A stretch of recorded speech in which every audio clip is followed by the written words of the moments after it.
dejamos la semana pasada, que lo dejamos casi sin poderlo concluir. Estábamos hablando del don de lenguas. ¿Y qué cosa dijimos la semana pasada que es importante que las recordemos para que nos mantengamos vinculados a ellas? Que obviamente hay varios testimonios en las Sagradas Escrituras que tienen que ver con la experiencia carismática del don de lenguas. Uno de ellos es el día de Pentecostés, donde dice la Escritura que de repente se escuchó como un estruendo recio que llenaba toda la casa, y que fueron repartidas lenguas como de fuego, y que cada uno hablaba en otras lenguas según el Espíritu les daba que las hablase. Y que llana y sencillamente esa experiencia del hablar en otras lenguas era precisamente hablar otros idiomas. Eso es lo que está dentro del contexto de Hechos capítulo 2, versículo 1 al versículo 13. Luego entonces se nos plantea la historia de la experiencia del hablar en lenguas, ya no en el contexto judío, porque los 120 eran judíos. Ahora, en el capítulo 10 de Hechos ya no son judíos, ahora son gentiles. Están en la casa de Cornelio, y allí en la casa de Cornelio está Cornelio, su mujer, sus hijos, su mayordomo, sus esclavos, sus soldados, porque él era un centurión. Lo que quiere decir es que en aquella casa había bastante gente, lo suficiente como para representar a la gentilidad. Y desde luego allí también descendió el Espíritu Santo, y los que estaban allí fueron llenos del Espíritu Santo, y dice que hablaron en otras lenguas. Lo que no sabemos es si las lenguas que hablaron los que estaban en casa de Cornelio son igual a las que estaban en Pentecostés, porque en Pentecostés hablaron dialectos y hablaron idiomas, pero desde luego en la casa de Cornelio no había la necesidad de hablar dialectos e idiomas, porque a fin de cuentas los que allí estaban todos eran griegos. Y en ese sentido, pues Lucas no da mayor explicación, nada más que hablaron en otras lenguas. Que los creyentes judíos validaron el que habían hablado en otras lenguas, a tal punto que dijeron, si hablaron en otras lenguas pueden ser bautizados. Y no hay nada que impida que ellos sean bautizados. Y ya necesariamente los bautizaron. Ahora, si uno compara la experiencia del bautismo de estos cristianos con la experiencia del bautismo del etíope, el etíope fue bautizado por Felipe, pero no se dice por ningún lugar que habló en lenguas antes o habló en lenguas después. Pero ahí el etíope pidió que lo bautizaran. Exactamente. Él pidió que lo bautizaran y probó que no había nada que lo impidiera. El mismo Felipe dijo, ¿quién soy yo para impedirlo? Aquí hay agua, pues te bautizo. Pero ni habló antes, ni habló después. El testimonio de la iglesia fue que aquel etíope salió de allí, regresó a Etiopía y desde luego ya llevaba al Señor en su corazón. De ahí en adelante todo lo demás puede ser a base de especulación, pero no tenemos base histórica para probar. Ahora, desde luego, la iglesia entendía con perfecta claridad que el hablar en lenguas en la casa de Cornelio era razón suficiente como para bautizar a aquellas personas y desde luego con el bautismo los convertían en parte de la iglesia.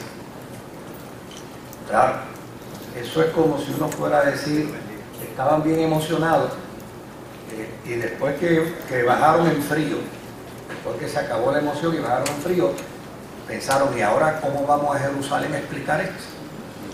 Y si usted se da cuenta, se llevaron a Pedro y se llevaron a Pablo.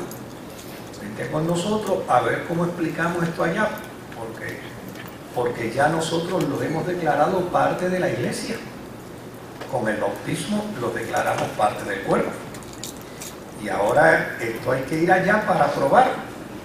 Y desde luego el argumento más fuerte era el que ellos habían hablado también en lengua. Claro. Desde luego, otra de las cosas que señalamos la semana pasada era que, y yo creo que aquí fue donde nos quedamos, el capítulo 19 de Hechos capítulo 19, y hoy, desde luego, si no tiene Biblia, busquen en el celular o acérquese al que está al lado suyo, porque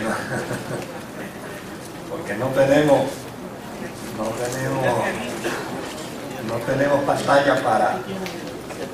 sí estamos transmitiendo por internet y saludamos a la gente que nos está viendo por internet, pero no tenemos el sistema para poner los textos. Ahora, si miramos Hechos capítulo 19, versículo vamos al 5 al 6, dice: cuando oyeron esto, fueron bautizados en el nombre del Señor. No, pero habíamos comenzado del 1, ahora que me acuerdo. Dice: aconteció que entre tanto que Apolos estaba en Corinto, Pablo, después de recorrer las regiones superiores, vino a Éfeso, y hallando a ciertos discípulos, les dijo: ¿recibisteis el Espíritu Santo cuando creísteis? Y ellos le dijeron: ni siquiera hemos oído si hay Espíritu Santo. Entonces dijo: ¿en qué pues fuisteis bautizados? Ellos dijeron: en el bautismo de Juan. Obviamente aquí es Juan el Bautista, ¿verdad? Entonces Pablo les dice: Juan bautizó con bautismo de arrepentimiento, diciendo al pueblo que creyesen en aquel que vendría después de él, esto es, en Jesús el Cristo. Cuando oyeron esto, fueron bautizados en el nombre del Señor Jesús, y habiéndoles impuesto las manos, vino sobre de ellos el Espíritu Santo, y hablaban en lenguas y profetizaban. Note bien que aquí hay un incremento dentro de la experiencia, porque no solamente dice que hablaron en lenguas, sino que a la misma vez estaban profetizando. Ahora, la intención de este pasaje bíblico hay que verla dentro del contexto histórico.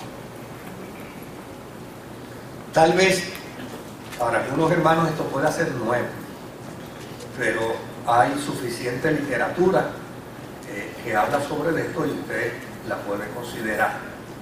Pero hubo un movimiento en el siglo I, hubo un movimiento que planteaba que el verdadero Mesías no era Jesús, sino que el verdadero Mesías era Juan el Bautista. De hecho, todavía al día de hoy,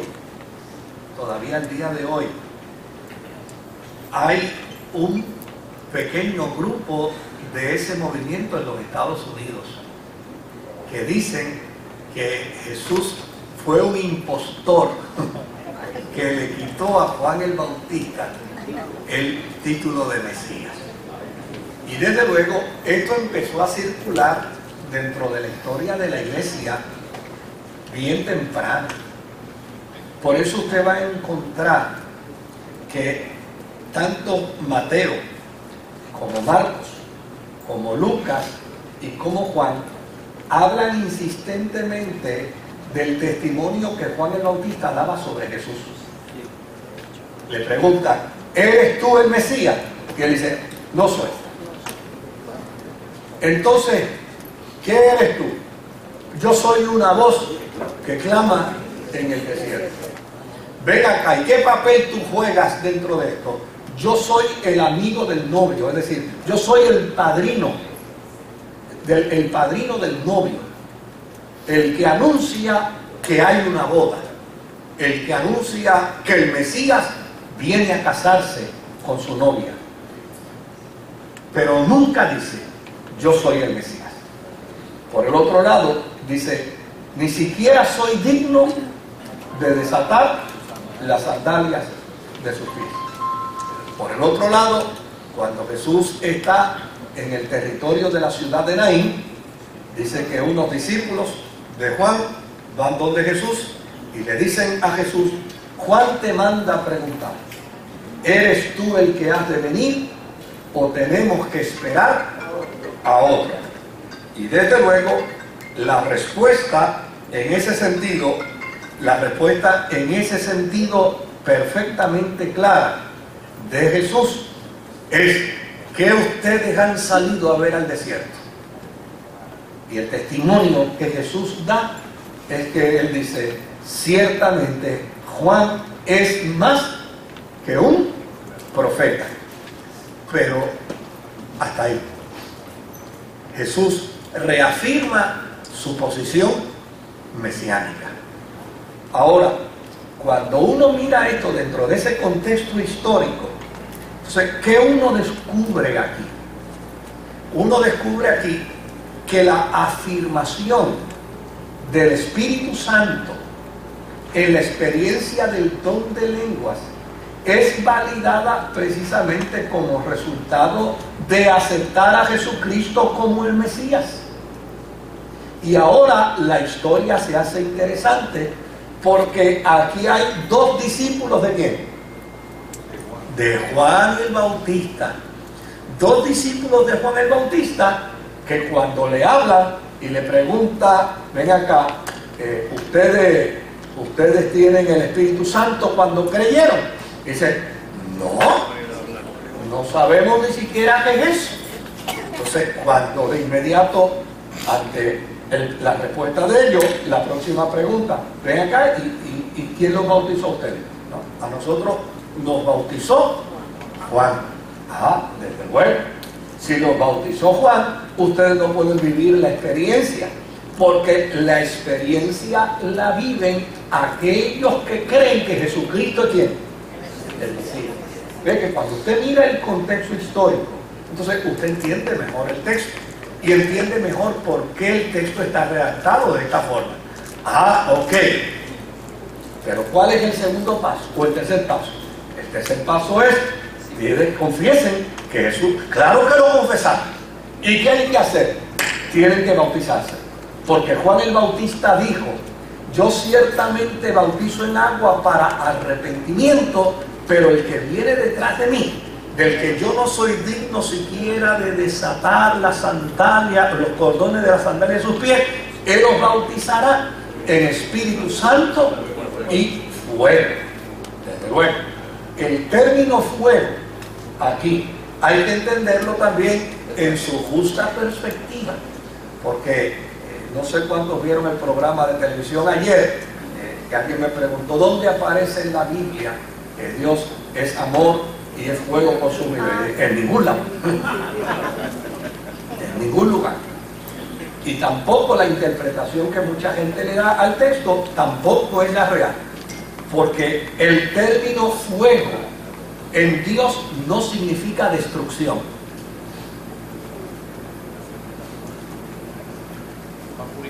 El fuego de Dios significa purificación, poder. Por ejemplo, cuando está Elías pidiendo que Dios enviara fuego, ¿qué está pidiendo? Una manifestación del poder de Dios. Fíjese que el fuego no destruyó a los 450. ¿Quién destruyó a los 450? Elías mismo. No fue el fuego. Es más, el fuego le pudo haber resuelto el problema mejor. Lo digo yo. ¿Verdad?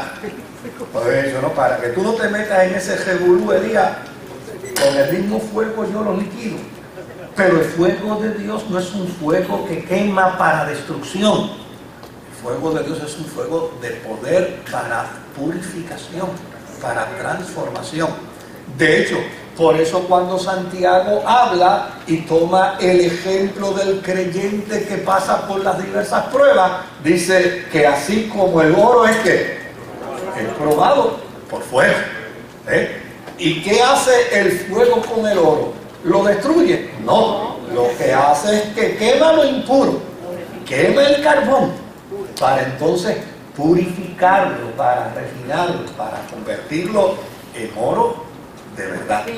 Así que ese concepto aquí de Isaías también cuando pasa el carbón. El carbón encendido por sus labios. O sea, no es, y fíjate que inclusive dice, ¡ay de mí! Dice, no, tranquilo, todo lo contrario. En lugar de destruirte porque estás debajo de las faldas del Señor, tranquilo. Y lo que voy a hacer es que te voy a purificar los labios. ¿Por qué? Porque el fuego de Dios lo que hace es purificar. Así es que aquí el planteamiento es que ellos van a las aguas bautismales. Y una vez van a las aguas bautismales y emergen de las aguas bautismales, entonces fueron llenos del Espíritu Santo. ¿Por qué razón? Porque el Espíritu Santo es precisamente la ratificación de la presencia de Dios en la vida de los creyentes. Porque Jesús dijo, conviene que yo me vaya. Porque mientras Jesús estaba como humano en la tierra, podía estar en un solo lugar a la misma vez. De hecho, cuando estaba durmiendo en las montañas de Nazaret, los discípulos estaban en el mar de Galilea en una tormenta y él no podía estar descansando en las orillas de Nazaret y en el mar a la misma vez. Dice la Escritura que tuvo que caminar entonces por encima de las olas y llegar hasta donde ellos. Por eso dice, conviene que yo me vaya, porque cuando yo me vaya, entonces vendrá a vosotros el Espíritu Santo, el Paracletos, ¿verdad? Y este sí que podrá estar, ¿qué?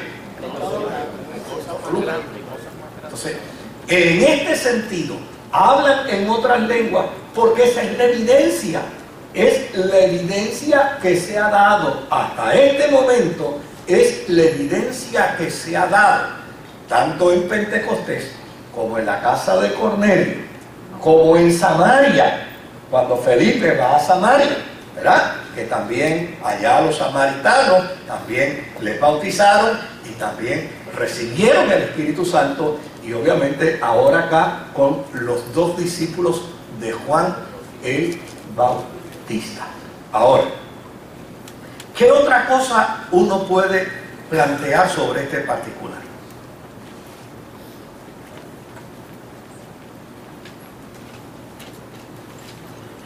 No se dice si hablaban en idiomas o en dialectos. Lo único que se dice era que hablaban en otras lenguas. Ahora, lo que sí es interesante es que a partir de ese momento, en el Nuevo Testamento, cuando se trata de hablar en lenguas, ya ahora se requiere de un intérprete.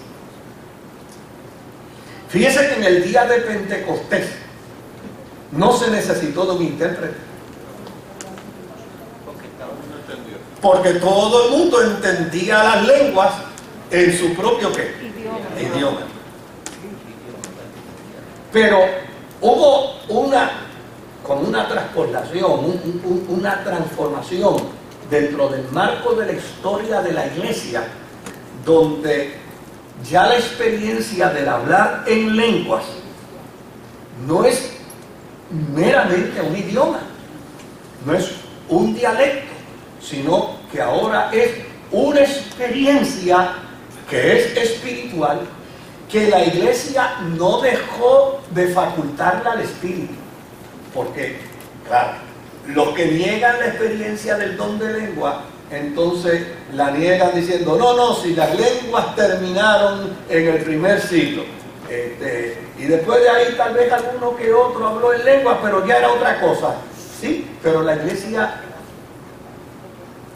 no se interpuso. La iglesia no lo censuró. De hecho, el apóstol San Pablo, cuando le escribe a la iglesia de Corinto, que es la iglesia que más mal uso dio a los dones, que más mal uso dio a los carismas, cuando Pablo empieza a trabajar con la iglesia de Corinto sobre el uso de los dones, a esa iglesia inclusive le dice: no impidan hablar en otras lenguas. Lo que quiere decir, claro, que otros si hubieran querido resolver el problema, dice: mira, aquí lo mejor es prohibir el hablar en lengua, porque si nos está creando problemas y nos está creando dificultades, pues lo mejor es decir: se acabó, esto ya terminó. Esto era nada más que para el primer siglo, y esto era nada más que para los primeros cristianos. Pero sin embargo, el apóstol San Pablo le dice a los creyentes de Corinto: miren, hermanos, no impidan profetizar, ni tampoco impidan que hablar en lenguas. Hágase todo ¿qué? Todo decentemente y con orden. Porque el problema de la iglesia de Corinto no era hablar en lenguas. El problema de la iglesia de Corinto era la falta de orden dentro de los carismas. ¿Ves? Entonces, ahora, si se puede resolver el problema con orden, no hay que eliminar el don.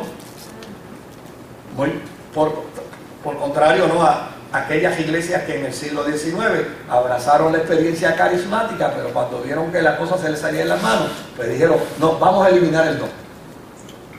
¿Y de qué estamos hablando? Mire, estamos hablando, por ejemplo, de las iglesias wesleyanas, de las iglesias metodistas, que en su origen, ellos vivieron la experiencia de los carismas. De hecho, cuando usted ve todavía el emblema de la iglesia metodista, está arropada dentro de una lengua de fuego. Y cuando usted trabaja con el movimiento de las iglesias wesleyanas, no sé si alguno de aquí ha sido wesleyano, pero una de las cosas que demarca el pensamiento teológico de la iglesia wesleyana es el movimiento de santidad. Y el movimiento de santidad no quería decir otra cosa que el Espíritu Santo es el que asiste al creyente para el desarrollo de la santidad, y la experiencia de hablar en lengua le facultaba para ese desarrollo. Si vamos al primer movimiento que se da en Estados Unidos, en la iglesia del pastor Seymour, que era un negro norteamericano, hijo de padres esclavos, obviamente lleno del Espíritu Santo, que desarrolla un ministerio en Topeka, Kansas, extraordinario, y es de ahí donde surge el movimiento de la Asamblea de Dios, el movimiento más grande pentecostal que existe al día de hoy, que tiene probablemente, no sé por dónde andan el número, pero creo que andan por sobre 12.000 iglesias en el mundo. Pues ese movimiento que nace en una iglesia en Topeka, Kansas, pues ya sencillamente nace del pensamiento de un ministro metodista que empieza a enfatizar el concepto de la experiencia del estudio de las Escrituras a través de el hablar en otras lenguas. Ahora, qué importante señalar aquí es que la experiencia del hablar en lengua, esto como que está haciendo feedback, la experiencia del hablar en lenguas continuó en la vida de la iglesia, pero no en la misma forma. Claro, usted va a encontrar, pues, porque para hablar de esto hay que leer de todo. Hay que leer aquellos que están de acuerdo, hay que leer aquellos que están medio de acuerdo y aquellos que no están de acuerdo en lo absoluto, ¿verdad? Entonces, ¿qué argumentos tienen los que no están de acuerdo en lo absoluto? Dicen: mira, está bien, vamos a aceptar la experiencia del don de lengua, tal vez históricamente en el primer siglo, tal vez en el segundo siglo, pero eso desapareció. De hecho, cuando Agustín escribió sobre el hablar en lengua, dijo que esa fue una experiencia del pasado. Y cuando los grandes teólogos de la iglesia hablaron de la experiencia del hablar en lengua, dicen que eso había ya desaparecido también. Pero lo que no pueden negar es que en el siglo IV, como resultado de aquel movimiento de los que no estaban de acuerdo con la unión de la iglesia y el Estado, aquellos místicos se fueron a los desiertos y a los montes, y aquellos místicos siguieron guardando la experiencia del hablar en lengua. Estamos hablando del siglo IV. Claro, lo que sucede es que aquellos místicos desaparecieron, y lo que quedó fue que la iglesia institucional, que cada día se fue institucionalizándose más, por no usar ningún otro adjetivo, ¿no? Y siguió institucionalizándose más, y en el siglo XVI termina convirtiéndose en una iglesia de oscurantismo, donde prácticamente la experiencia del Espíritu es un cero a la izquierda. Que Calvino no habló de la experiencia del hablar en lengua, que Lutero no habló de la experiencia. Pues claro que no, porque la intención de ellos en aquel momento no era trabajar con la experiencia de los dones y de los carismas. La intención de ellos era trabajar con la cuestión de la reforma. El issue era la reforma. Entonces no iban a ponerse a hablar sobre un tema que era totalmente desconocido para una iglesia por 12 siglos. Ahora, en el siglo XVIII, a finales del siglo XVIII, sí empiezan a aparecer unos teólogos a mirar la Escritura y a decir, oye, si los dones y los carismas son dados por el Espíritu Santo, ¿por qué la experiencia del don y del carisma de las lenguas no puede ser parte de la experiencia? Y lo que es interesante es que aquellos que lo buscaron, lo recibieron. De hecho, no lo recibieron en iglesias pentecostales, porque las iglesias pentecostales no existían. Lo recibieron en las iglesias históricas, porque los primeros que vivieron la experiencia del carisma, del hablar en lengua, fueron precisamente aquellos que pertenecían a movimientos históricos. Fueron expulsados de estos movimientos, fueron separados de estos movimientos, nunca más se les quiso en ellos, y por ende tenían entonces que comenzar a desarrollarse. Por eso es que se desarrolla en los Estados Unidos el movimiento de las iglesias asambleas de Dios. Porque entonces cuando empiezan a encontrarse que en tal lugar también está la experiencia, y en tal lugar está la experiencia, y en tal estado está la experiencia, imagínense hasta dónde corrió la experiencia de Pentecostés de Topeka, Kansas, que yo fui a Chile y me encontré con una iglesia metodista que tiene un letrero enormísimo que dice Iglesia Metodista Pentecostal. Y yo personalmente hablé con el pastor de aquella iglesia enormísima. El músico nada más tiene como 2000 músicos. Para que usted tenga una idea. El músico nada más. Y cuando yo hablé con ellos, dicen, no. Nosotros pertenecíamos a la iglesia metodista, pero nosotros abrazamos la experiencia carismática que vino de Estados Unidos, de la Asamblea de Dios, a nosotros. Nos quedamos dentro del planteamiento, dentro de la doctrina metodista, porque fue lo que conocimos. Porque el movimiento de santidad nunca riñe con la experiencia de los carismas, de los dones del Espíritu Santo. Todo lo contrario. Se afirma la experiencia de la santidad como resultado de la manifestación de las lenguas y de los carismas. Ahora, lo que no podemos negar es que, salvo excepciones, la inmensa mayoría de las personas que hoy viven la experiencia del hablar en lenguas no hablan en idioma, sino hablan lo que se ha denominado como el concepto de la glosolalia. ¿Y qué es el concepto de la glosolalia? Pues hablan una serie de expresiones que muchas veces ni siquiera la misma persona que las habla las entiende. Y eso es denominado entonces por las Escrituras con mucha probabilidad lo que se plantea como lenguas angelicales. ¿Por qué razón? Porque humanas no son. O sea, nadie puede decir, y vuelvo y digo, salvo excepciones, pero nadie puede decir que son humanas, porque no tienen interpretación. Ahora, lo otro que es interesante, por el otro lado, es que personas que han hecho expresiones en glosolalia en reuniones cristianas, en reuniones de comunidad cristiana, muchas veces o ellos las han interpretado o alguien las ha interpretado. Y lo que es interesante es que cuando hay interpretación, entonces la iglesia se edifica ¿qué? Toda. Cuando la persona sola habla en lenguas y no hay edificación, solo se edifican el que las habla. ¿Y a qué se refiere edificar? Mire, ¿verdad? Como la intención aquí no es cuestionar la experiencia, pero los que han vivido y los que hemos vivido la experiencia de hablar en lengua, como sociológicamente se le denomina glosolalia, a mí me tiene sin cuidado eso. La pregunta es, ¿produce edificación?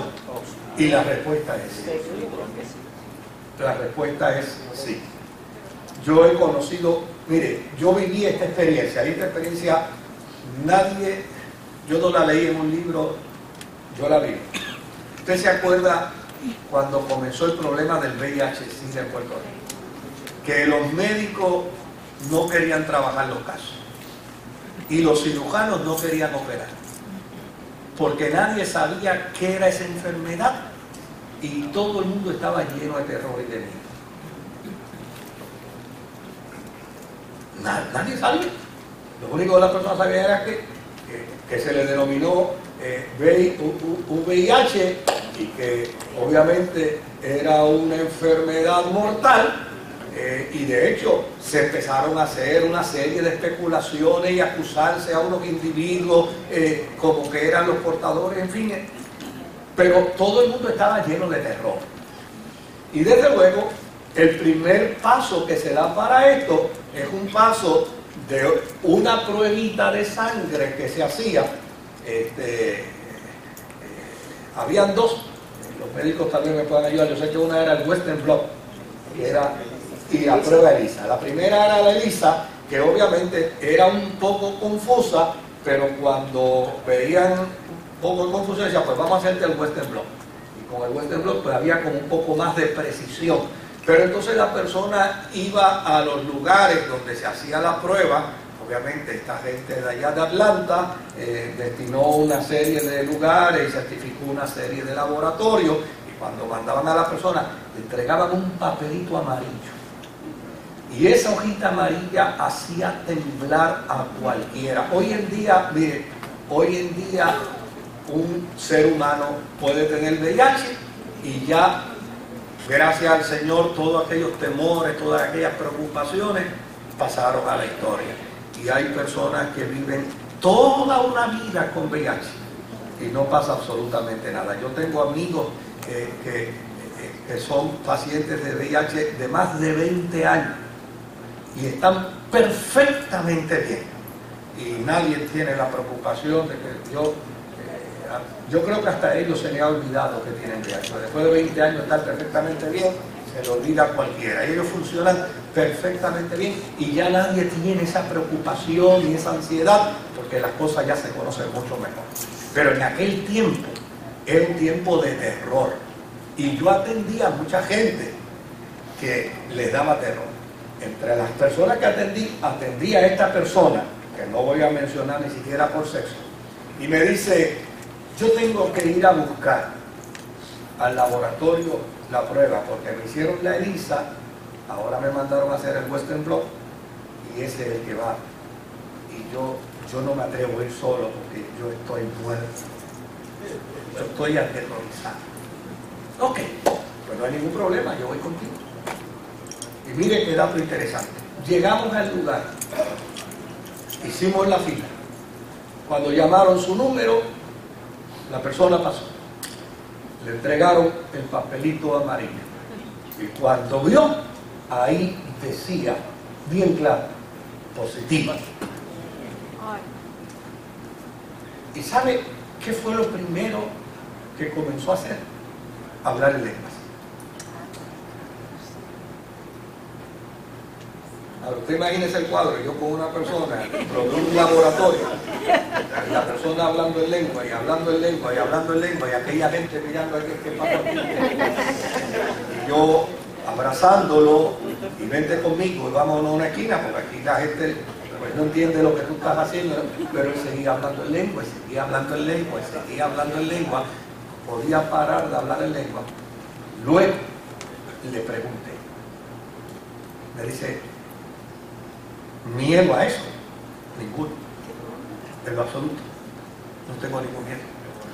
En el momento en que recibí la nota me estremecí de terror, pero tan pronto viví la experiencia de hablar en lenguas, yo fui tan fortalecido por el Señor que yo le perdí el miedo al papel.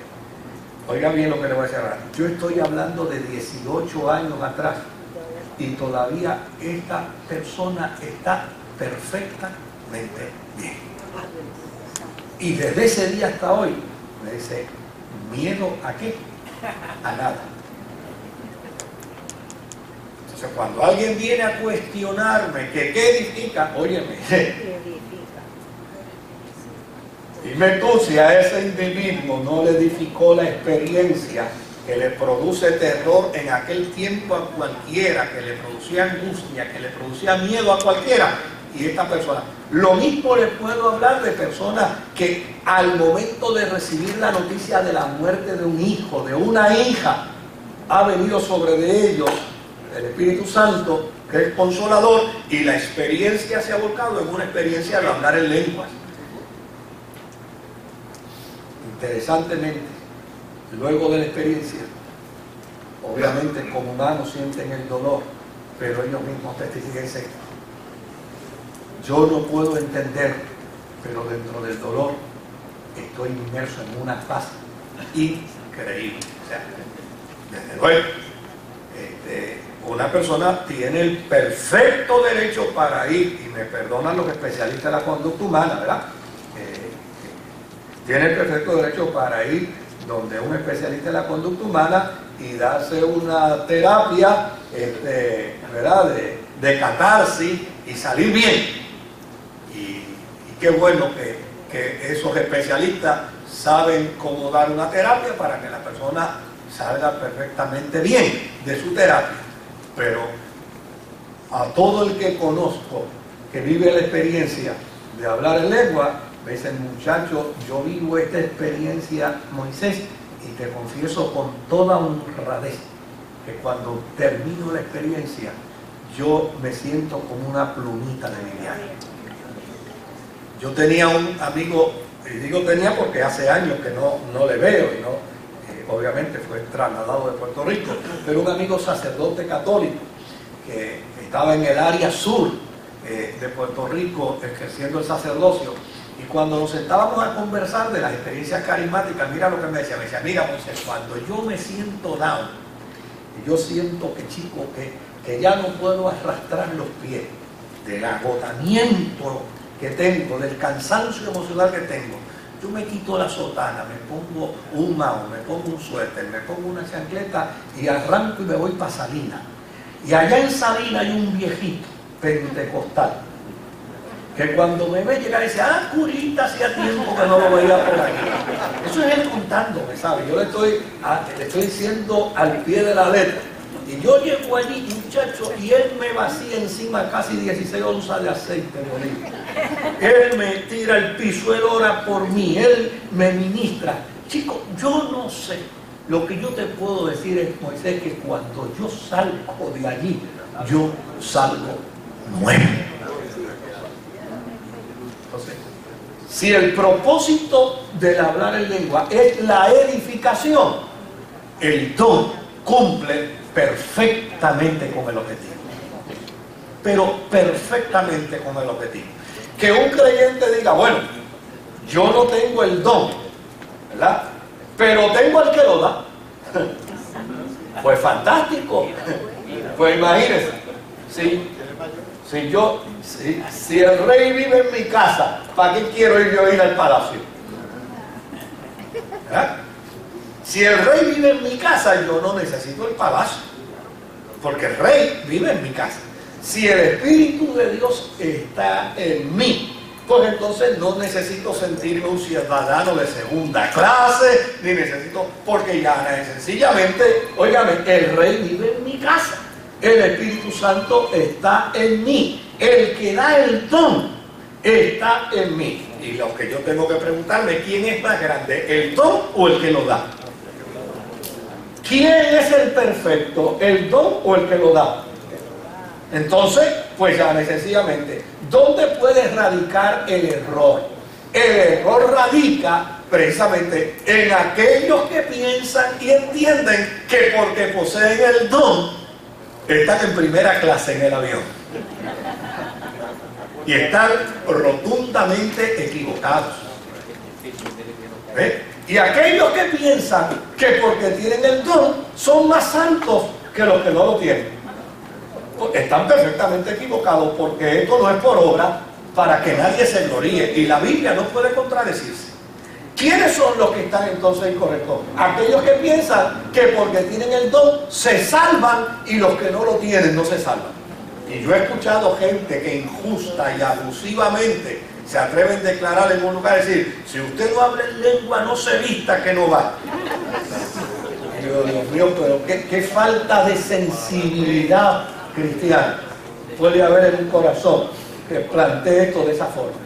Pues con toda honradez, yo vuelvo a insistir en el planteamiento. O sea, ¿para qué yo quiero ir al palacio si el rey vive en mi casa? A mí no me interesa el palacio, a mí me interesa el rey. Ahora, ¿qué dice el apóstol? El apóstol plantea que dice, bueno, el que lo desee, que lo procure. Que lo procure. Claro, yo tengo al rey en mi casa, pero si el rey me dice, vámonos la semana que viene para mi palacio, pues vámonos para el palacio tuyo. Pero no es una cuestión que me haga a mí menos que a los demás. Porque desde el momento en que creímos, el Espíritu Santo está en nosotros. Ahora, fíjese, ¿dónde yo encuentro elementos de incongruencia? Yo encuentro elementos de incongruencia cuando alguien me dice, oye Moisés, tú tienes el Espíritu Santo. Y yo le digo, ¿qué tú me quieres preguntar? No, que si tienes el Espíritu Santo. No, pero yo no creo que eso es lo que... No, es que si tú hablas en lengua. Me estás hablando de otra cosa. Porque el Espíritu Santo lo tenemos todos los cristianos. Todos los cristianos. Ahora, aunque no todos los cristianos tenemos el don de lengua. Pero es que todos los cristianos lo deben tener. No necesariamente. El mismo apóstol San Pablo pregunta, ¿hablan todos en lengua? Y si lo pregunta es porque no todos lo hablan. ¿Tienen todos don de sanidad? ¿Todos profetizan? No. Porque entonces, obviamente, si unos tienen un don y otros tienen otro, y los dones son para la edificación, pues vamos a verlo de la manera más simple y más sencilla. Óigame, todos vivimos en esta casa y todos tenemos una herramienta de la caja de herramientas. Todos vivimos en la casa. Pues, ¿cuál es el problema? Pues, si se dañó algo, pues lo que hay que buscar es que tiene el destornillador. Está entre nosotros. Y si hace falta el martillo, pues lo que hay que buscar es que aparezca el que tiene el martillo. Está entre nosotros. Y si hace falta la pala, pues ¿quién tiene la pala? Aquí está entre nosotros. Porque los dones van a aparecer dentro de la vida de la iglesia precisamente como resultado de la necesidad que exista. Porque si no hay la necesidad, ¿para qué necesitamos el don? O sea, ¿para qué hace falta un don de sanidad si todos están sanos? Tal vez haga falta el don de profecía, o tal vez haga falta el don de ciencia, pero el de sanidad en ese momento no hace falta, porque todos estamos sanos. Como alguien una vez me dijo: oiga, ¿a usted no le preocupa que hace 3 domingos que no se ha convertido nadie en la iglesia? Le dije: sí, me preocupa mucho que tú no has traído a nadie para que se convierta. ¿Cómo rayos quiere que se convierta si no lo trae? Me va a poner a mí la carga ahora de responsabilidad. Me dijo: tú siempre te quieres salir con la tuya. Pero si esa es la verdad. O sea, tu preocupación es la preocupación mía. Y es el resultado de la falta de acción. O sea, yo voy a predicar, pero si no hay nadie para convertirse, ¿qué voy a hacer? Mira, para que no me hagan quedar mal 2 o 3 que se vuelvan a convertir. Eso es ridículo, porque a fin de cuentas, aquí yo no soy el que tengo que quedar bien. Pues sí, de hecho hay personas, usted no hizo el llamado hoy, pastor. Mire, si hay alguien que es apasionado con ese llamado para conversión, soy yo. A mí me apasiona ver gente convertirse. Pero sabe, a veces predico y no hago el llamado. Pues si tenemos las tarjetas de los invitados, no hay nadie invitado hoy en la iglesia. Pues entonces, ¿para qué voy a decir? ¿Hay alguien aquí? Pues si ya me dijeron, ya digo que no hay nadie. ¿Para qué yo me voy a empeñar a convertir a quién? ¿Lo que están? Ahora, cuando dicen, hay algunos amigos que nos visitan, Señor, desde el momento que dicen: donde estén, Dios mío, tú tienes que apretar a esa gente, tu gracia tienes que alcanzarlo. Dale nuevo para que podamos predicar el evangelio y se puedan convertir. Es más, usted no sabe, es el miedo que me da. Le digo: Señor, el tema que yo voy a predicar no tiene nada que ver con un tema evangelístico. Y aquí hay inconversos hoy. Pero ¿sabe qué descubro? Sí, que yo no soy el que los convierte. El que los persuade es el Espíritu Santo cuando escuchan la palabra. Y qué cosa extraordinaria, que no he predicado un sermón evangelístico y cuando invito a la salvación empiezan a levantar sus manos para convertirse. Pues esa es la tarea del Espíritu Santo, porque es la tarea para la edificación. Ahora, vamos a un pasaje bíblico que es importante. Primera de Corintios capítulo 12.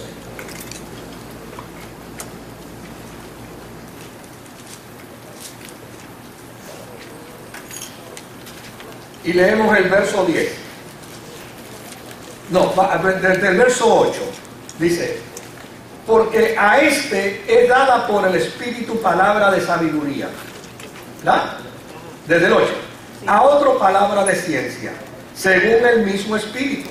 A otro fe, por el mismo Espíritu. Y a otro dones de sanidades, por el mismo Espíritu. A otro el hacer milagros. A otros profecía. A otro discernimiento del Espíritu. A otros diversos géneros de lengua. Y a otro interpretación de lengua. Fíjense que el mismo apóstol San Pablo reconoce que los dones están repartidos ¿dónde? En la iglesia. Pablo no dice aquí: todos tienen los mismos dones. Entonces, si Pablo dice que los dones están repartidos en la iglesia, ¿por qué tengo yo que hacer sentir mal a un hermano que no habla lengua? Digo, yo puedo respetar las posiciones eclesiásticas y hay denominaciones que no aceptan a un pastor si no habla lengua.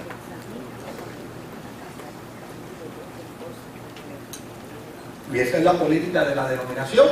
Y pues, si es la política de la denominación, yo la respeto. Pero eso no está en la Escritura por ningún lugar. ¿Sí? En la Escritura no está por ningún lugar que para ser pastor hay que hablar en lengua. Para ser ministro de Dios lo que hay que estar es lleno del Espíritu Santo. Y el Espíritu Santo repartirá ¿qué? Los dones. Los dones. Porque imagínense, si solo el único don que tienen que tener los pastores es hablar en lengua, entonces en una reunión de pastores, los demás dones no van a funcionar. Ahora, si miramos el verso 30 de ese mismo capítulo, mira lo que dice Pablo. ¿Tienen todos dones de sanidad? ¿Hablan todos lenguas? Mira, si lo está preguntando, es porque él está ¿qué? Planteando cosas. Mire, esto es un planteamiento retórico, una pregunta retórica. Es una pregunta que en sí misma se contesta. ¿Hablan todos lenguas? No. ¿Interpretan todos? Entonces en el verso 31 dice: procurad pues los dones mejores, mas yo os muestro un camino aún más excelente. Y desde luego, dentro de todos los dones que puedan haber del Espíritu, mira lo que dice el apóstol San Pablo en el capítulo 13. Dice, mira, el don más excelente no es hablar en lengua. Y créame que yo soy pentecostal. Y yo, pues, puedo decir con humildad, gracias al Señor que poseo el don de lengua. Fue un don de Dios. Pero esto no me hace a mí mejor que a nadie. Ni me hace a mí más importante que nadie. Porque a fin de cuentas, ¿quién sabe qué soy yo en el cuerpo de Cristo? Es el Señor. No soy yo. Ahora, Pablo habla aquí de los dones que se otorgan a la iglesia. Y entre ellos, él menciona los diversos géneros de lengua. Ahora, si vinculamos esto con 1 Corintios capítulo 13 y versículo 1, Pablo dice, si yo hablase lenguas humanas y angélicas. ¿Qué plantea aquí entonces? Óyeme, los ángeles no tienen necesidad de hablar. Es más, no hay prueba, no hay evidencia que diga que los ángeles tienen cuerdas vocales. No la hay. ¿Cómo hablan los ángeles? No sabemos.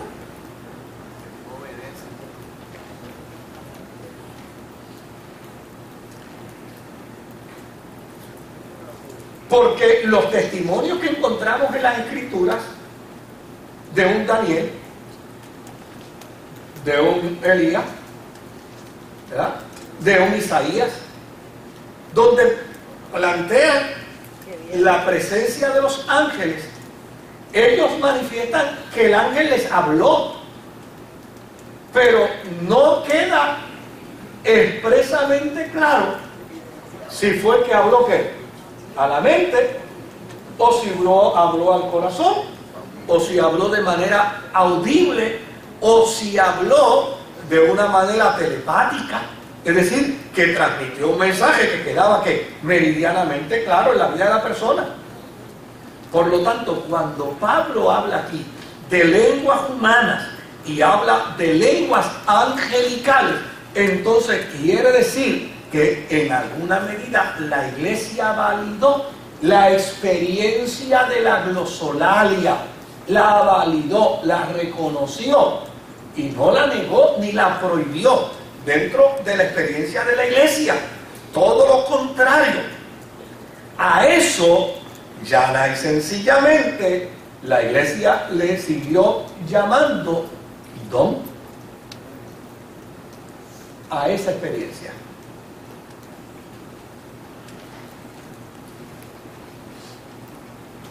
Ahora, lo que es importante es que se trata de un don. Y un don es para algunos. Un don no es para todos.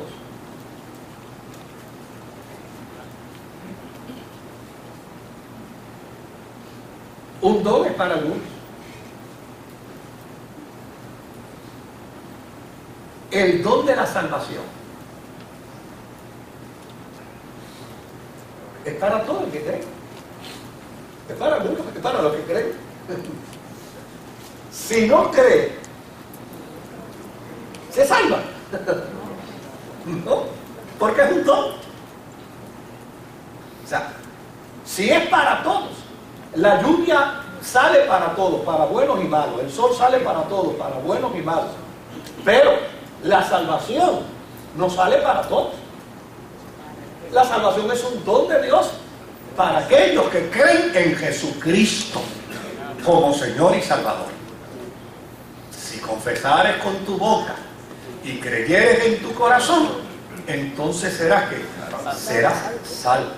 Por lo tanto, si a esto le planteamos el concepto del don, entonces, ¿qué podemos decir del don de lengua? Es un don.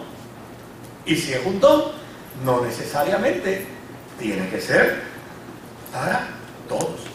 Aunque yo puedo edificarme del don de lenguas de mi hermano si hay interpretación. Yo cojo con la edificación. Hay interpretación de esas lenguas, yo también me edifico. Ahora, en Primera de Corintios capítulo 13, en el versículo 8, aquí dejaron nomás que un reloj, pero parece que se dejaron el que más rápido camina. Primera de Corintios capítulo 13 y versículo 8. Mira cómo dice la Escritura: el amor nunca deja de ser. ¿Escuchó bien? El amor. ¿Por qué es el camino más excelente? Porque el amor es fuente divina. Dios es ¿qué? Es amor. Si el amor desaparece, desaparece Dios. Ahora, Dios no es profecía. Dios no es lengua. Dios no es ciencia. ¿Entiende ahora? Dios es amor. Por lo tanto, ¿qué dice Pablo? Dice, el amor nunca deja de ser. Pero las profecías que se acabarán, cesará la lengua y la ciencia acabará. Porque en parte conocemos y en parte profetizamos. Mas cuando venga lo perfecto, ¿qué es lo perfecto? Oiga, cuando venga la manifestación gloriosa de Jesucristo en su segunda venida, entonces lo que es en parte, ¿qué? Se acabará. Pues eso está perfectamente claro. ¿Y qué nos plantea? Nos plantea que ese argumento que tienen algunos que dicen el don de lengua ya se acabó. Óyeme, si el don de lengua se hubiera acabado, entonces ya la venida del Señor hubiera acontecido. Y si los dones son para la edificación de la iglesia, entonces lo que queda dentro de la iglesia, dentro de los creyentes, para la edificación son los dones. Y no será hasta que Cristo venga que los dones se acabarán. Pero el amor seguirá porque es Dios mismo. ¿Ven? Es Dios mismo. Ahora, mientras Cristo no venga, la iglesia seguirá siendo edificada a través de los dones. Ahora, como no tenemos mucho tiempo, yo quiero que vayamos ahora a la médula del tema. Y no hay problema si hay preguntas, porque como esto no es para completar un semestre, podemos seguir el martes que viene. Pero yo quiero que usted vaya conmigo a Primera de Corintios capítulo 14 y lo vamos a leer completito. Son 40 versículos. Lo vamos a leer completito porque aquí está la médula. Aquí está la médula del tema.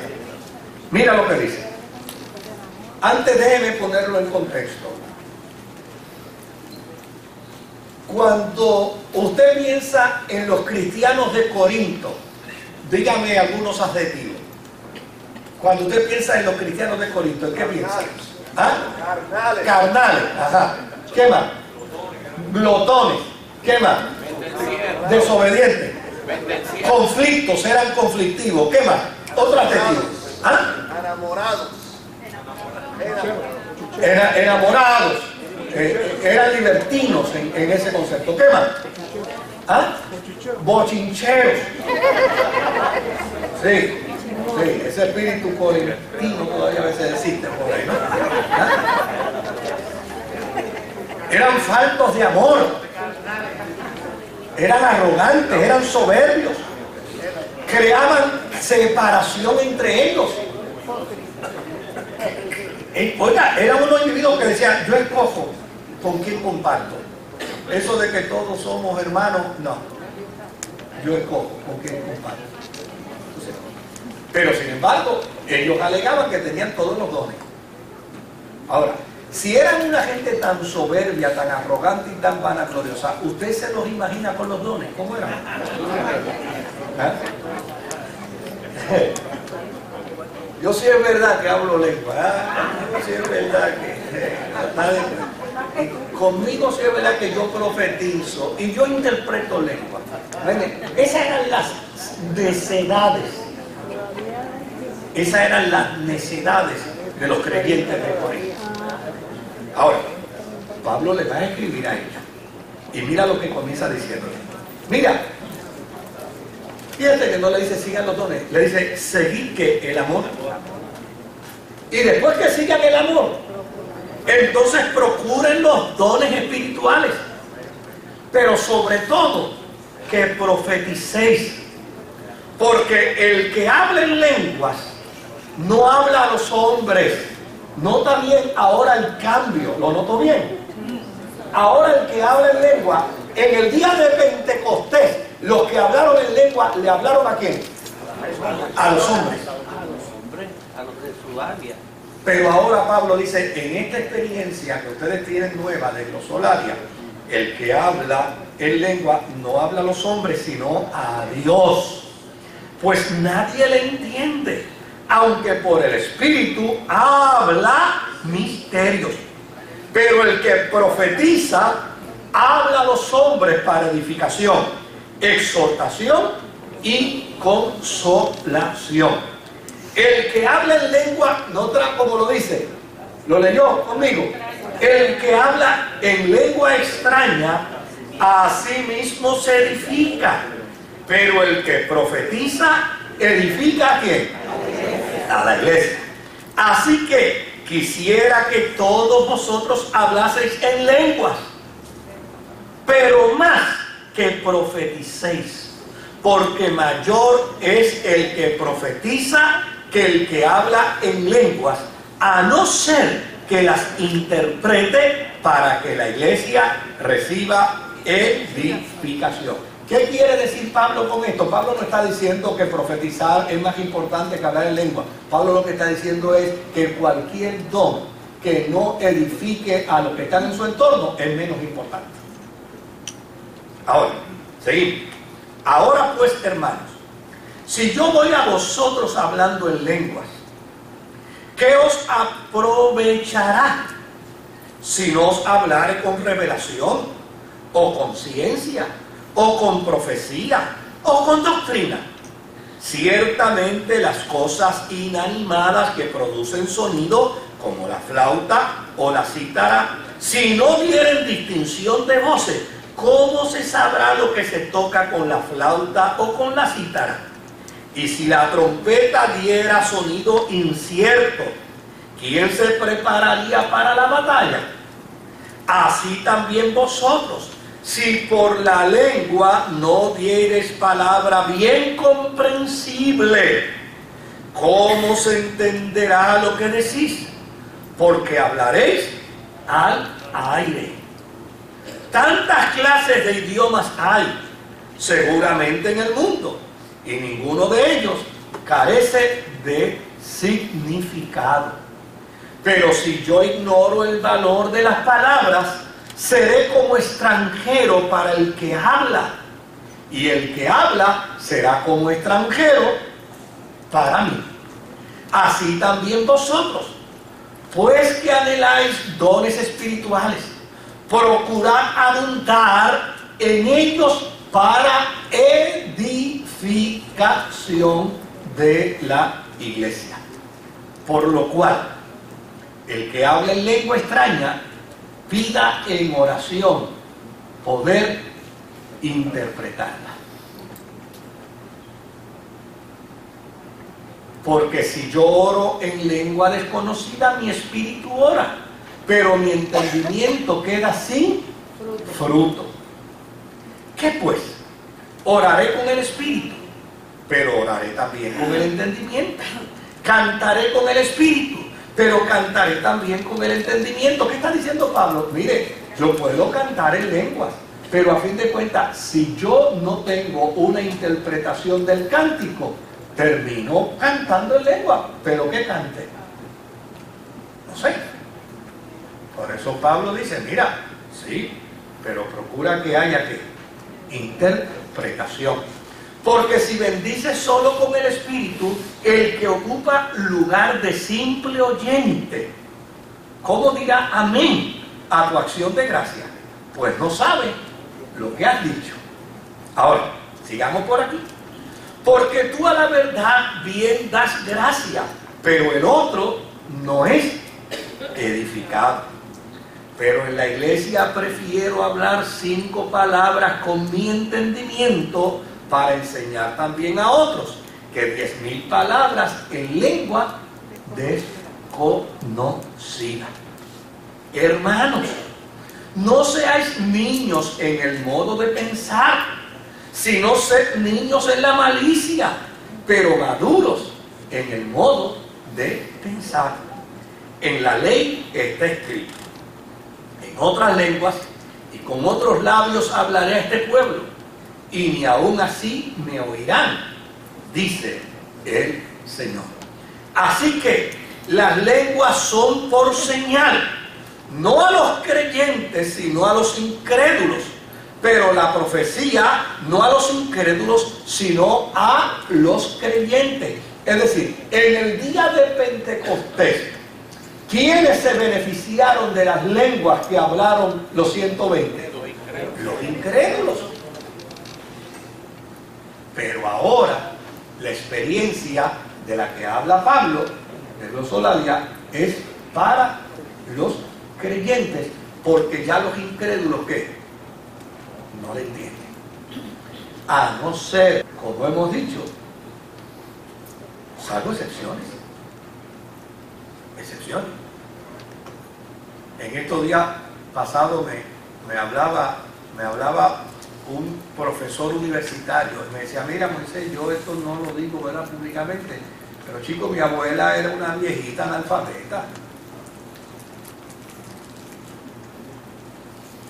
¿Y cuántas veces no se levantó en mi iglesia y empezaba a hablar en lengua y hablar en lengua?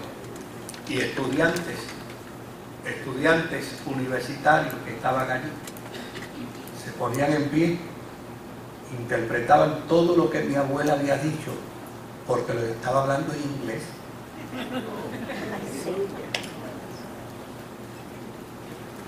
Y mi abuela no sabía leer ni escribir. O sea, eso fue esta semana que me lo estaba diciendo un profesor universitario, ¿sabe? Me dice: chico, que yo no lo puedo negar, yo viví la experiencia. Mi profesor de Antiguo Testamento era una persona totalmente escéptica. Yo tuve la valentía un día de tocarle a su puerta, a la puerta de su oficina, porque era mi consejero académico, y yo había escuchado sus conferencias, y él obviamente era un excelente especialista en el campo del Antiguo Testamento, pero yo decía: Dios mío, a veces cuando este hombre habla le da vacaciones al diablo casi. Sí, lo que dice es contrario a todo lo que yo creo. Y le toqué y le dije, mire, usted me va a perdonar, pero yo quiero hacerle una pregunta. Y me dijo, házmela, Moisés, siéntate ahí, házmela. Le dije, oiga, yo vengo de una experiencia carismática pentecostal. Me dice, sí, yo lo sé. Me dice, ¿usted niega eso? ¿Y sabe qué me dijo aquel hombre? Un hombre graduado de una de las mejores escuelas en los Estados Unidos de Antiguo Testamento. Me dijo, Moisés, lo que yo no entiendo de Dios, no lo cuestiono. Prefiero guardar silencio. Yo no soy quien para juzgar la experiencia. Tal vez yo no la acepto, pero yo no soy quien para juzgarla. Eso es un asunto de Dios, no es mío. Y obviamente yo me fui de allí diciendo, oye, el hombre no está tan oscuro como un barril de brea. tiene luz en el fondo del túnel. Porque a mí me satisfizo enormemente su respuesta. Ahora, mira cómo dice el verso 23. Si pues toda la iglesia se reúne en un solo lugar y todos hablan en lengua y entran indoctos o incrédulos, no dirán que estáis locos. Pero si todos profetizan y entra algún incrédulo o indocto, por todos es convencido, por todos es juzgado. Lo oculto de su corazón se hace manifiesto, y así postrándose sobre el rostro, adorará a Dios, declarando que verdaderamente Dios está entre vosotros. Ahora, como lo que es igual no es ventaja, vamos a poner esta expresión de Pablo al revés. Y si hay un grupo de 50 cristianos reunidos en oración y no hay un converso, ¿podrán todos hablar en lengua? Mírenlo ahí, lo que es igual no es ventaja. Si hay 50 cristianos y hay un inconverso, no todos pueden hablar en lengua a la misma vez. Pero si hay 50 cristianos y no hay inconverso, todos pueden hablar en lengua. Porque a fin de cuentas la edificación es para quién? Es para todos ellos. Aquí el cuidado que hay que tener es ¿con quién? Con los inconversos. Si el inconverso está, si el indocto está, entonces a ese es el que hay que cuidar. Porque, ¿qué va a decir? Yo no entiendo lo que esta gente está diciendo, yo no entiendo lo que están planteando, mejor me voy de aquí. Y cuando abre la puerta dice, esa gente está todos locos. ¿Ah? Ahora, ¿qué hay pues, hermanos? Verso 26. Cuando os reunís, cada uno de vosotros tiene salmo, tiene doctrina, tiene lengua, tiene revelación, tiene interpretación. Hágase todo ¿para qué? Para edificación. Si habla alguno en lengua extraña, sea esto por 2 o a lo más 3 y por turno. Y uno que interprete. Y si no hay intérprete, calle en la iglesia y hables para sí mismo y para Dios. Asimismo los profetas hablen 2 o 3 y los demás ¿qué? Y los demás juzguen, porque la iglesia tiene la facultad de juzgar a los profetas, contrario a lo que se cree hoy. Los profetas se creen que ellos tienen la capacidad de juzgar la iglesia, y es al revés. Lea la Biblia bien, es la iglesia la que tiene la capacidad de juzgar a los profetas. Y si algo le fuere revelado a otro que estuviere sentado, calle el primero, porque podéis profetizar todos uno por uno, para que todos aprendan y todos sean exhortados. Y dice en el verso 32, y los espíritus de los profetas están sujetos ¿a quién? A los profetas. Es decir, aquí no puede haber espíritus descontrolados. Aquí no podemos decir que hay que darle libertad al espíritu, y la libertad al espíritu sea hacer lo que a mí me venga en gana. No, el espíritu está sujeto a qué? Al profeta, porque la experiencia del culto no es irracional, la experiencia del culto es racional, y la presencia del espíritu no enajena a la razón.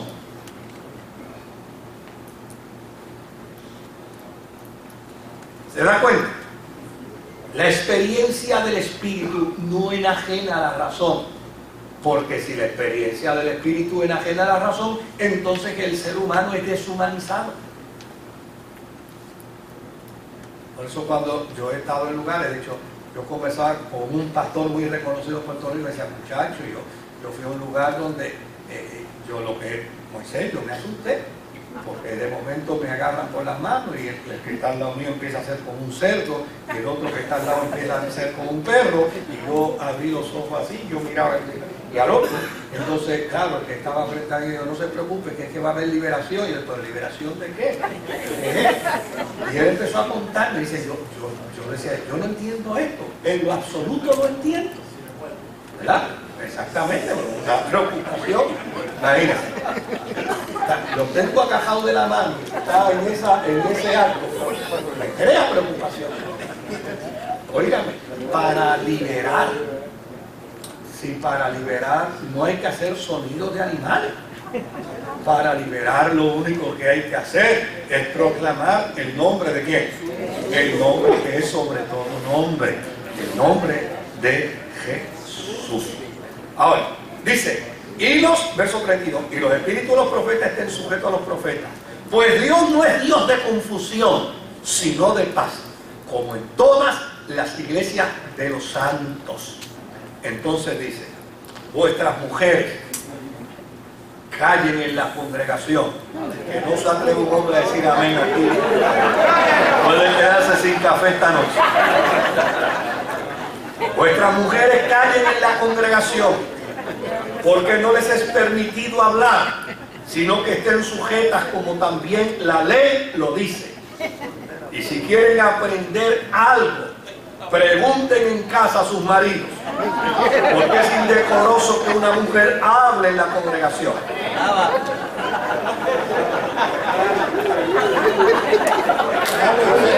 Eso era antes, Vamos a explicar eso bien, antes que esto termine con el rosario de la aurora. Mire,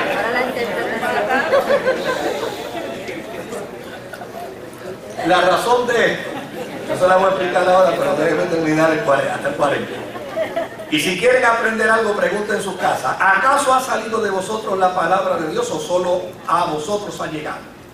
Si alguno se cree profeta o espiritual, reconozca que lo que os escribo son mandamientos del Señor. Mas el que ignora, ignore. Así que, hermanos, procurad profetizar y no impidáis. Note bien, Pablo no era enemigo del hablar en lenguas. Dice, no impidáis el hablar en lenguas, pero hágase todo decentemente y con orden. Bien, a mí me parece que luego de haber trabajado con todo lo anterior, esto se ha entendido perfectamente bien. Tal vez lo que no se ha entendido perfectamente es lo que mejor deben entender. Sí, que se queda. Sí, que Beca me está viendo por este lado y se está aprovechando y usted. Miren, esto hay que verlo dentro del contexto histórico. Porque usted no puede poner a Pablo a decir una cosa hoy y a contradecirse en otra carta después. Porque entonces, si Pablo dice una cosa hoy y mañana dice otra cosa, entonces se está contradiciendo. Y restaría el carácter de un apóstol al que esté en ese juego de contradicción. Por lo tanto, esto hay que verlo dentro de su contexto. Porque fíjese que si Pablo hubiera sido creyente de que la mujer no hablara en la congregación, Pablo no hubiera aceptado a Priscila en su ministerio, ni tampoco hubiera alterado el orden romano, que era que se nombraba primero el nombre del esposo y después el de la mujer. Sin embargo, Pablo siempre que se refiere al matrimonio de Aquilas y de Priscila, menciona primero a Priscila y después a Aquila. ¿Por qué razón? Porque Pablo reconoce que realmente quien lleva el peso era Priscila. El peso del ministerio lo llevaba Priscila. A tal punto, óigame, a tal punto que Pablo llama a Priscila en un término griego que es colaboradora. Y colaboradora no quiere decir otra cosa, sino que cuando usted le dice en su profesión a alguien colega, ¿qué usted está diciendo? Que es alguien que ejerce la misma función que usted. Colaboradora quiere decir colega. Priscila, mi colega. Es decir, aquella que ejerce un ministerio igual al mío. Si Pablo hubiera sido enemigo del ministerio de la mujer, Pablo hubiera mandado a callar también a las mujeres de Éfeso, y hubiera mandado a callar a las de Filipo, y hubiera mandado a callar a las de Roma, y hubiera seguido mandando a callar a cuanta mujer se encontraba en el camino. Pero Pablo, si usted observa bien, mandó a callar solo a las mujeres de ¿dónde? De Corinto. Por lo tanto, ¿a qué conclusión uno puede llegar?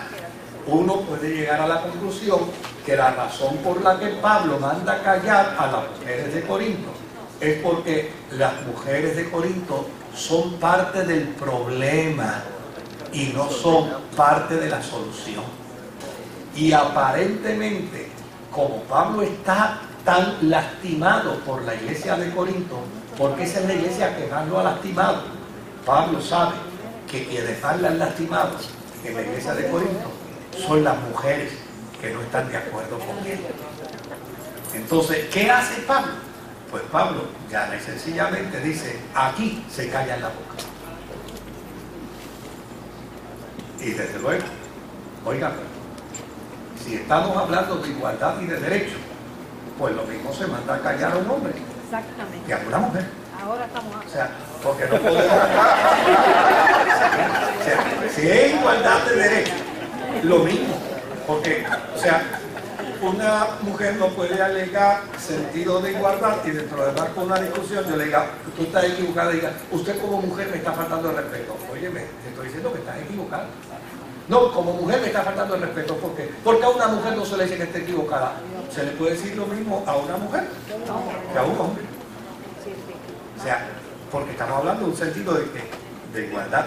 Quien tiene la razón se le da la razón, y el que no la tiene, pues no se le da la razón. Ese es el sentido igualitario.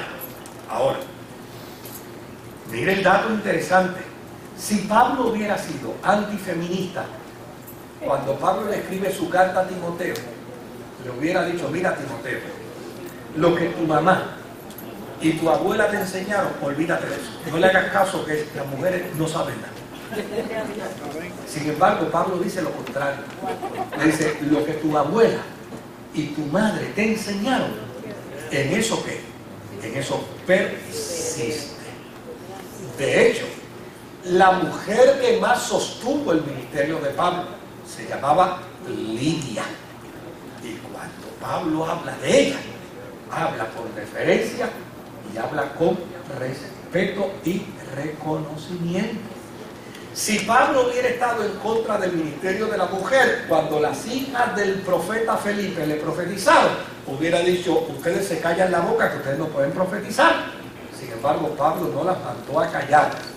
Escuchó la profecía y desde luego la profecía que ella le dieron se cumplió.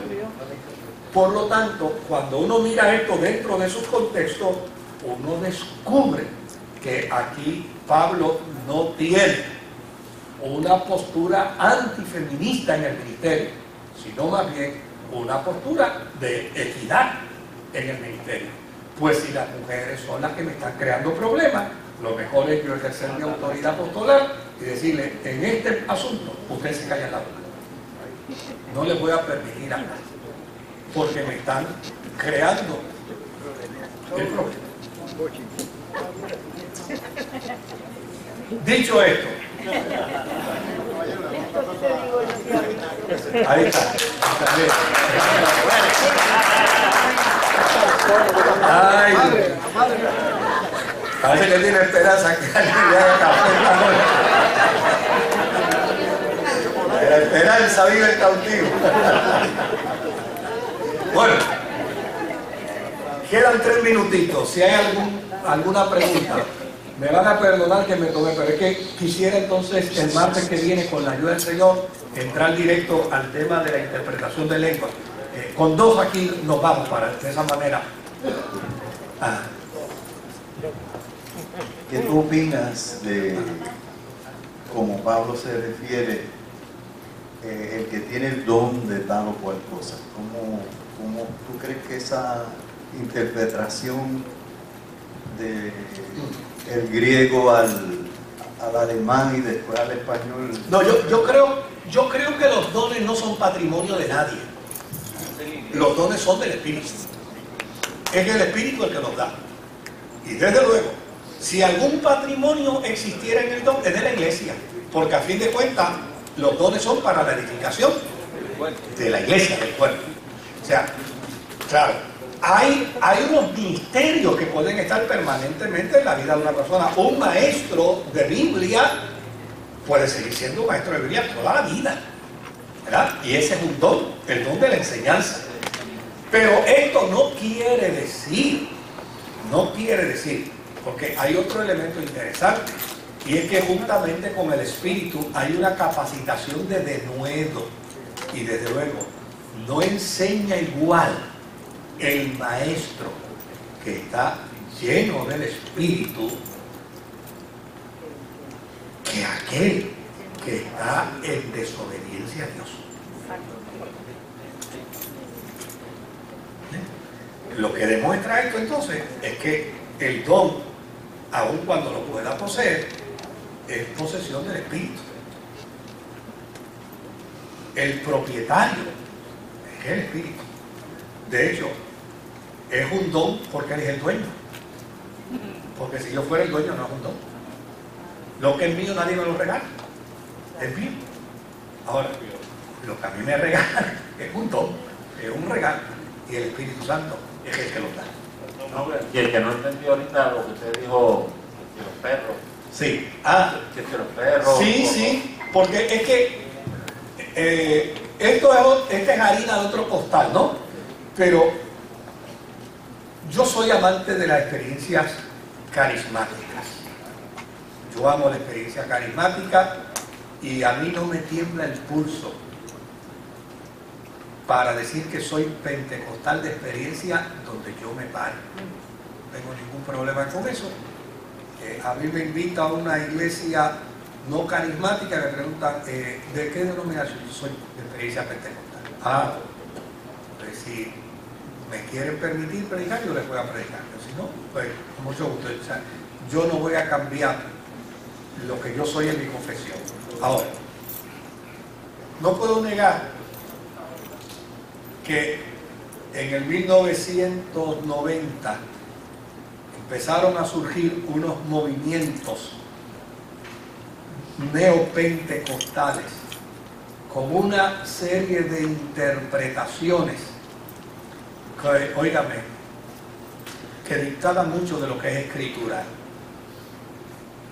Y obviamente con dolor, pero uno tiene que aceptar las cosas indistintamente. Por ejemplo, Peter Warner desarrolló una serie de libros que uno cuando los ve dice, mira, yo no toco la figura y la persona de este hombre como un hombre de Dios, pero estas cosas que enseña con respecto a los carismas, con respecto a los 5 ministerios, y que ahora el del apóstol es más grande y el del profeta es más grande y los otros son más chiquitos, y pues a mí me parece que todas esas interpretaciones son interpretaciones de él que uno respeta, pero no tengo por qué decir que son interpretaciones correctas bíblicamente. Por el otro lado, en la década del 90 apareció otra señora también con otra serie de planteamientos. Y por ejemplo un libro que se llamaba Vino a dar libertad a los cautivos, que entonces era aquel famoso libro donde veían demonios hasta en la sopa. Y obviamente cuando uno lee el contenido de esos libros, uno descubre que esos libros están más enmarcados en ciencia ficción que en la Sagrada Escritura. Y eso, Agatha Christie se queda chiquita con la ciencia ficción que uno lee dentro de esos libros. Por el otro lado, está entonces estos nuevos conceptos de las maldiciones generacionales, que surgen también dentro de las experiencias carismáticas. Maldiciones generacionales que utilizan un pasaje bíblico totalmente fuera de contexto. Ese pasaje bíblico de Deuteronomio donde Dios le dice a Israel: ahora les voy a dar esta tierra, ustedes las van a poseer, pero les advierto algo: no se postren ante ninguna imagen, no se postren ante ningún Dios, porque yo soy Jehová vuestro Dios, que visito la maldad de los padres sobre los hijos hasta la cuarta generación. Entonces, alguien cogió y leyó ese texto bíblico, lo alteró por completo, pero por completo ahora para decir que usted es cristiano, pero tiene que indagar bien con una serie de análisis, porque es probable que en usted haya unas maldiciones generacionales, o de su abuelo, o de su bisabuelo, o de su tatarabuelo, o de su tatarabuelo. Y obviamente todo eso está fuera de las Sagradas Escrituras. Nada de eso se sostiene en la palabra del Señor. En una paráfrasis, mire lo que el Señor le dijo al pueblo de Israel en ese texto. Le dijo: mire, ustedes van a entrar a una tierra que yo les voy a dar. Ustedes están rodeados de pueblos paganos que adoran dioses paganos. Les advierto algo: les voy a dar esta tierra. El que de ustedes se vaya a adorar uno de esos dioses, tenga por seguro que me las va a pagar. Y si no me las paga usted, me las paga su hijo. Y si no me las paga su hijo, me las paga tu nieto. Y si no me las paga tu nieto, me las paga tu bisnieto. Pero alguien me va a pagar la idolatría, porque yo soy un Dios celoso. ¿Qué quiere decir el texto? El texto lo que quiere decir: esta es una admonición categórica. Idolatría jamás. Eso es lo que quiere decir el texto. Eso no quiere decir que Dios se va a ir detrás de mi hijo por las pocas vergüenzas que yo hice, porque contradice las Escrituras. Cuando a Jesús le preguntaron quién pecó, esto sus padres, y Jesús dijo: ni él ni sus padres. Entonces no hay por qué distorsionar las Escrituras sobre ese particular. Pero salvo esas excepciones, queridos, salvo esas excepciones, óigame, la vida carismática es como dijo el insigne puertorriqueño en su canción, Borinquen, es pura flama. La vida carismática es pura flama. Y lo que cada cristiano debe hacer es estar más cerca de la flama. Debe procurar la vida carismática. Mientras más cerca de la flama estamos, es mucho mejor. Dios me los bendiga. Nos vemos mañana, pero vamos a orar antes de salir.